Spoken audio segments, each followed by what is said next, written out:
हमारे माइंड में वो चलती रहती। पर सर बात होना जरूरी है, मतलब किसी भी टाइम हो, क्योंकि आप साथ काम कर ही नहीं सकते हो अगर वो क्लैरिटी ना मिले। और इसमें तो सर ये था ना सर, पहले इतनी सारी चीज़ें चल रही थी, उसके बाद ये देखना बड़ा अच्छा लगा, मतलब अच्छी फील आई देख के कि किस तरह गिल के साथ रोहित मिले, विराट मिले। और वो भी जानते हैं यार, अगर गिल को कप्तानी मिली है तो ऐसा थोड़ी है कि यार गिल ने कहा जी रोहित को हटाओ कप्तान से और मैं बनूंगा, ऐसा थोड़ी है। और सेम चीज़ हमने देखने को मिली थी आईपीएल में भी। आईपीएल में जब रोहित को हटाया तो मैनेजमेंट का डिसीजन था मुंबई का, पर वहां पे स्मूथ नहीं थी ट्रांजिशन। हाँ स्मूथ नहीं थी, क्योंकि आपने कम्युनिकेशन उस तरह से नहीं किया था। हाँ मैं समझ गया आपकी बात, वहाँ कम्युनिकेशन शायद उतना प्रॉपर नहीं गया था, पर यहाँ पे ऐसी कोई बात नहीं थी ना। यहाँ पर ना थोड़ा सा नेचुरल प्रोग्रेशन, बिल्कुल। अगेन हर रोज ही ये बात करना, और आज भी मैं कहूंगा तो मतलब it won't make sense, but the fact is I think inside हमें पता है कि एक आधी सीरीज अगर रोहित के साथ या एज कैप्टन कंटिन्यू कर भी लेते तो there was no harm. Rohit को भी पता था यार अल्टीमेटली शुभमन ने कप्तान बनना। अच्छा बाय द वे ये भी हो सकता है, जब जो कोई भी कप्तान बनता है, आपको ऐसा थोड़ी है कि सिर्फ कोच और सिलेक्टर बनाते हैं। कभी कभी जो एग्जिस्टिंग कप्तान या सीनियर प्लेयर्स होते हैं ना, वो भी एक फीडबैक देते हैं, यार इसमें ना लीडरशिप क्वालिटी है, इसमें लीडरशिप क्वालिटी है, इसमें लीडरशिप क्वालिटी है। दे आइडेंटिफाई पीपल ना। और शुभमन को ऐसी थोड़ी वाइस कैप्टन भी बना दिया गया था, वो तो चैंपियंस ट्रॉफी में वही थे ना आपके वाइस कैप्टन। सो वो तो ग्रूम किए ही जा रहे थे। अब बात आ गई शुभमन की, अब शुभमन का क्या कसूर है? सही बात है, उनका क्या कसूर है? बट ये है कि हाँ वनडे सीरीज अच्छी हो, इंडिया की परफॉर्मेंस अच्छी हो, इन दोनों की अच्छी हो। श्रेयस अय्यर, भाई अय्यर के लिए भी एक लीडरशिप मेंटल है उनके लिए, ठीक है। अब इस टीम में केएल राहुल भी हैं, बट उन्होंने श्रेयस अय्यर को वाइस कैप्टन बनाया। इसका मतलब है ये नहीं कि भाई शुभमन गिल अभी तुम्हारे बारे में सोचेंगे, बट अय्यर को वो देख रहे हैं। मुझे ये लगता था, and I could be wrong, Iyer को बना के और नहीं, मुझे ये लगता था कि अगर आप अय्यर में कप्तानी देख रहे हैं तो यही मौका, तो फॉर्मेट है T20, वनडे नहीं है। मैं हमेशा ये मानता था कि श्रेयस अय्यर का T20 में जो एक कप्तानी जो हमने देखी है, अगर आप तीनों फॉर्मेट एक ही कप्तान को देना चाहते हो, आई डोंट नो आज एक यंग कप्तान, ये 3 फॉर्मेट प्लस एक आईपीएल की कप्तानी, छोड़ना कोई नहीं चाहता फॉर्मेट, सबसे आप T20 ही खेलते हो। बट सूर्य कुमार यादव के बाद after the world T20 in case you have to change, मुझे ये लगा था कि आप वहां पर ना अय्यर को देख सकते थे एज कैप्टन। वनडे और टेस्ट तो भाई वो शुभमन गिल हैं, वो तो क्लियर कट था, आपको कोई आपको कंफ्यूजन नहीं था। उनकी गेम भी सूटेड है। T20 अगेन, आप T20 अभी एशिया कप हुआ, अगेन उसको सैंपल साइज माने ना माने, बट द फैक्ट इज जो आपकी T20 चल रही थी, आप संजू सैमसन और अभिषेक के साथ ओपन करते थे, उस जोड़ी को आपको तोड़ना पड़ा। फिर Yashasvi Jaiswal also an opener, second best मुझे लगता था, अगर वो खड़काने वाली गेम वो भी नहीं 11 में।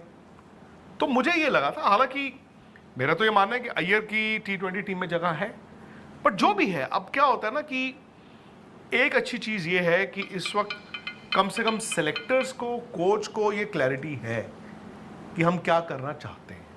लेकिन सर T20 में मतलब मुझे तो लगता है अगर अय्यर को मौका देना ही था कप्तानी को, शायद वनडे फॉर्मेट, क्योंकि उनकी फॉर्म भी वैसी है। किसको? अय्यर को।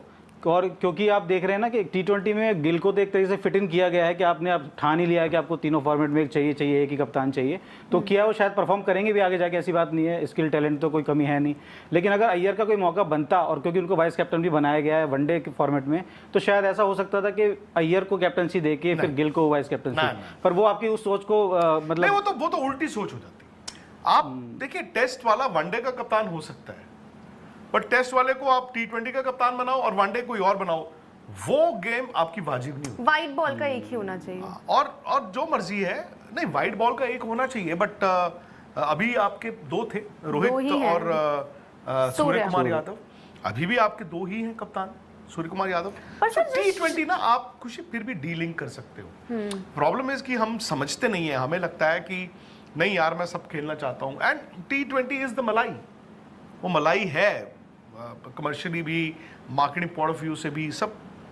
बट द फैक्ट इज कि कभी कभी ना तीनों फॉर्मेट्स प्लस IPL 4 हैंडल करने इतने आसान नहीं होते। को कर जाए वेरी गुड, बट इतना आसान नहीं होता।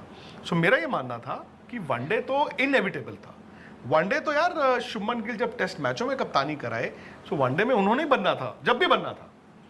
अगर आपने अय्यर को एशिया कप 2025 ख़त्म हुए एक हफ्ता गुजर चुका है, लेकिन अभी तक मोहसिन नकवी ने सूर्या कुमार यादव और बीसीसीआई को एशिया कप 2025 की ट्रॉफ़ी नहीं दी है।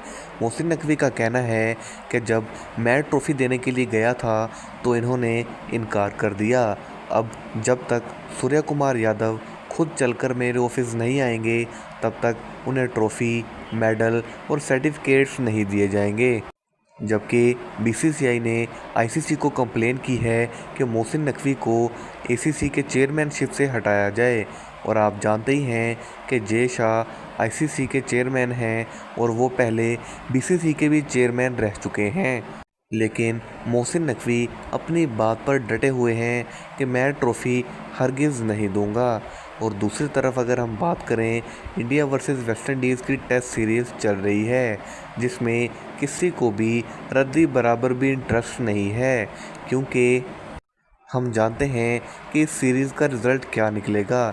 इंडिया बहुत ही आसानी से ये सीरीज़ जीत जाएगा, क्योंकि साई सुदर्शन, यशस्वी जायसवाल की आउट क्लास परफॉर्मेंस ने इंडिया को जीत के और भी ज़्यादा करीब कर दिया है।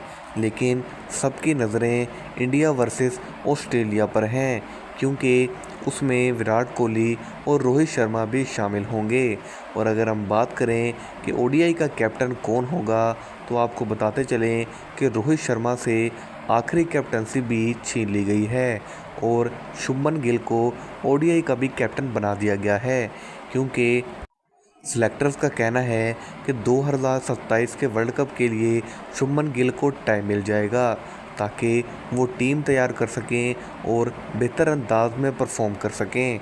लेकिन रोहित शर्मा का कहना है कि मैं बहुत ज़्यादा फिट हूँ और मुझे मौका दिया जाना चाहिए, क्योंकि रोहित शर्मा ही वो कैप्टन हैं जिन्होंने इंडिया को चैंपियन ट्रॉफ़ी जिताई है और एक साल में दो ट्रॉफ़ी जिताई हैं। लेकिन गौतम गंभीर और सिलेक्टर्स इस बात को मानने को तैयार नहीं हैं। विराट कोहली का तो 90% चांसेस हैं कि वो 2027 का वर्ल्ड कप खेलेंगे, क्योंकि उनकी फ़िटनेस को देखकर सेलेक्टर्स कभी भी इनकार नहीं करेंगे। लेकिन रोहित शर्मा हो सकता है कि हमें 27 के वर्ल्ड कप में नज़र ना आए। अब देखना ये है कि क्या रोहित शर्मा सेलेक्टर्स की बात मानकर आखिरी ओडीआई में भी रिटायरमेंट का ऐलान करते हैं या फिर नहीं। मिलते हैं अगले वीडियो में, तब तक के लिए हमारे चैनल को सब्सक्राइब कर दीजिए और वीडियो को लाइक कर दीजिए। अल्लाह हाफिज़।